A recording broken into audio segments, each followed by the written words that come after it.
보통 세무조사는 많이 들어봐서 아는데 잘 모르시더라고요. 사실 사업을 하시는 분들께는 세무조사 대응도 중요하지만 이 정말 중요합니다. 안녕하세요, 이민우 변호사입니다. 오늘은 사업자분들을 위해 세무조사와 관련한 영상 준비했습니다. 사업을 하다 보면 정기세무조사, 비정기세무조사를 받습니다.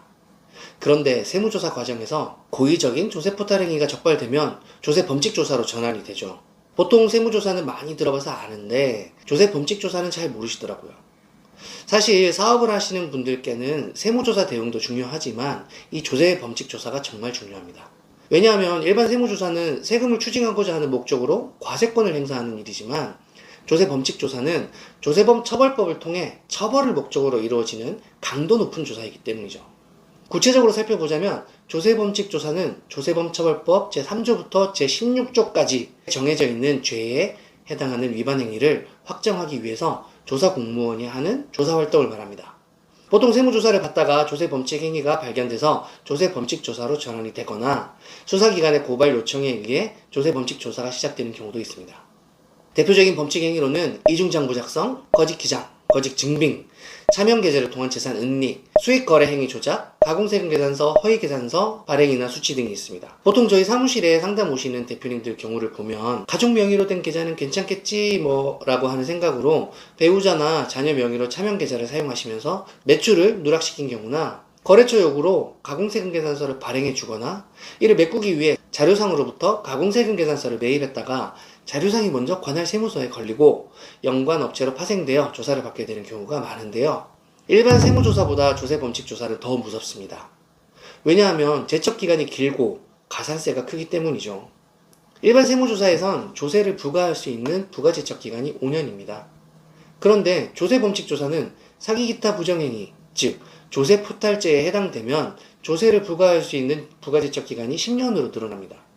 결국 일반 세무조사에서는 5년 전 건에 대해서는 부과를 할 수 없지만 범칙조사에서는 5년을 넘는 부분에 대해서도 조세를 부과할 수 있다는 것이죠. 또한 일반 세무조사는 무신고 가산세가 세액의 20%, 신고 불성실 가산세가 10%입니다. 이에 반해 조세범칙조사는 무신고 가산세가 세액의 40%로 최대 4배까지 가산세가 늘어날 수 있기 때문에 범칙조사로 조사를 받고 있다면 철저하게 대응을 해야 합니다. 조세범칙조사가 끝나면 납세자는 무혐의, 통고처분, 고발 3가지 결과 중 하나를 받게 되는데요. 보통 조세범칙조사는 세무서가 이미 조세범칙 행위와 관련된 자료를 확보한 다음 조사에 들어가기 때문에 무혐의 처분이 나오는 경우는 드뭅니다. 따라서 통고처분이나 고발처분을 받는 경우가 많은데요. 통고처분은 벌금 처분을 말하는 거고 통고처분을 이행하는 경우에는 같은 사건에 대해 다시 범칙조사를 하거나 처벌하지 않지만 통고처분을 이행하지 않으면 고발을 하게 되어 있습니다. 그런데 통고처분 금액이 너무 많으면 대부분 벌금을 납부하지 않으시고 결국 고발을 당해서 경찰 수사를 받으십니다. 자, 그럼 통고처분을 이행하지 않아 고발을 당하시거나 범칙조사 후 바로 고발을 당하신 경우에는 이제 경찰 수사로 넘어가게 되죠. 경찰 수사로 넘어갔다는 건 본격적으로 형사처벌에 대한 정식 수사가 시작되었다는 걸 의미하는데요. 여기서는 주로 세금이 잘못 부과되었다라는 주장보다는 조세범처벌법 규정에 있는 범죄 구성 요건에 해당하지 않는다는 점에 대해 주장 입증을 해야 합니다. 수사 과정에서 경찰은 고발 내용이 인정되지 않는다고 판단을 하면 불송치 결정을 하고 고발 내용이 인정된다고 판단을 하면 기소 의견으로 검찰로 사건을 송치합니다. 검찰 수사에서도 소명을 제대로 하지 못하면 기소가 돼서 조세범처벌법 위반 혐의로 정식 재판을 받게 되고 법원의 판결에 따라 최종 처벌 수위가 결정됩니다. 이제 세무조사부터 수사, 재판까지 이렇게 쭉 이어지는구나 라는 사실을 알게 되셨을 텐데요. 그런데 막상 이 일이 여러분 본인에게 일어난다면 어떻게 대응하실 건가요? 지금 잠깐 나라면 어떻게 대응할지 생각해 보시기 바랍니다. 제가 상담을 해보면 사태의 심각성을 제대로 알지 못해 뒤늦게 도움을 받으러 오시는 분들이 많으십니다. 보통 이런 분들은 조세범칙조사로 전환되었는데도 자료만 잘 제출하면 잘 끝나겠지라고 생각하십니다. 아니면 다들 하는 방법이고 그래서 나도 불법인 줄 모르고 한 건데 너무 억울하다, 좀 봐주겠지 이런 마음으로 쉽게 생각했다가 고발이 되고 나서야 저를 찾아오시는데요. 조세범처벌법은 처벌이 상당히 셉니다. 조세포탈죄라면 최소 3년 이하 징역 또는 포탈세액의 3배 이하에 달하는 벌금에 처할 수 있습니다. 특히 여기서 포탈세액이 연간 5억 이상이라서 특가법이 적용되는 경우라면 징역형의 벌금형이 필수적으로 병과, 즉 동시에 부과가 됩니다. 그래서 집행유예가 나와서 실형을 피하시더라도 벌금이 몇 억씩 나와버리면 낼 돈이 없어 노역장에 유치될 수밖에 없습니다. 그렇기 때문에 절대 쉽게 생각하지 마시고 전문가에게 제대로 된 조언을 받는 게 중요합니다. 제가 지난 10년간 조세 형사 사건을 해보니까 가장 첫 단계, 즉 세무조사나 조세범칙조사가 시작되었을 때 전문가의 조력을 받는 것이 제일 좋습니다. 즉 이때가 골든타임인 거죠.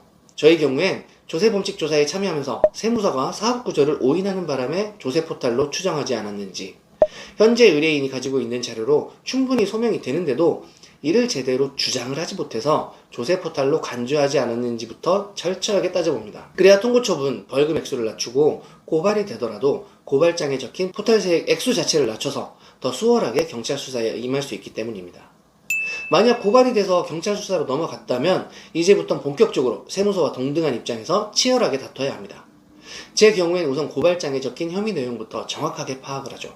그래야 어떤 전략으로 진술을 할지, 반박 자료를 제출할지 계획을 세울 수 있기 때문입니다.